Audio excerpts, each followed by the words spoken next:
Dans ce chapitre, nous allons aborder les régimes de sécurité sociale. Nous allons tout d'abord parler de l'URSSAF, l'Union de recouvrement des cotisations de sécurité sociale et d'allocations familiales. Donc l'URSSAF est chargée d'immatriculer les employeurs, de recouvrir les cotisations d'assurance sociale, accident du travail, assurance familiale, CSG, RDS et bien d'autres. Le réseau des URSSAF est le moteur de notre système de protection. Ses missions principales sont donc de collecter les cotisations et les contributions sociales, de gérer la trésorerie de la sécurité sociale et surtout de contrôler l'application de la réglementation. Vous trouverez les autres fonctions au niveau du cours. En ce qui concerne la comptabilisation de l'URSSAF, donc vous avez le compte 645 qui enregistre les charges patronales de sécurité sociale et le compte 431 qui enregistre la dépense et le précompte du salarié. Vous avez un exemple de cet enregistrement sur le cours.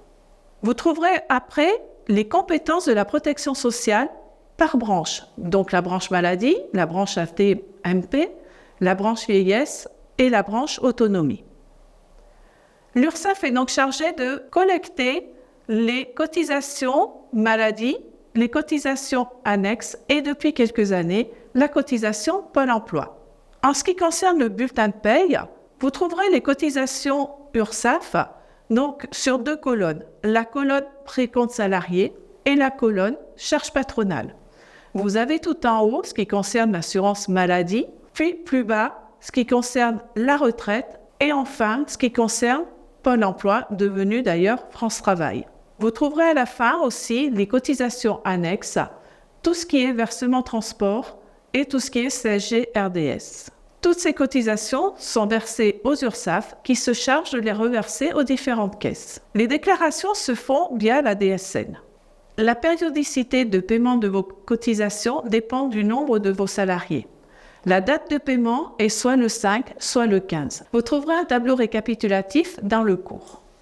Vous trouverez également un exemple de déclaration URSSAF. Donc cet exemple est le plus souvent issu de la paye et vous est transmis automatiquement à la clôture de la paye. Juste une petite question.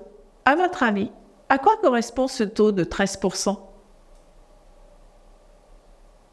Allez, je vous réponds. C'est le taux maladie déplafonné. À côté de l'URSSAF, nous avons donc la MSA.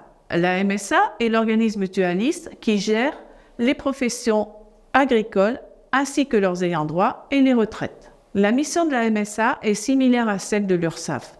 Toutefois, elle a des missions élargies que vous retrouverez sur le cours.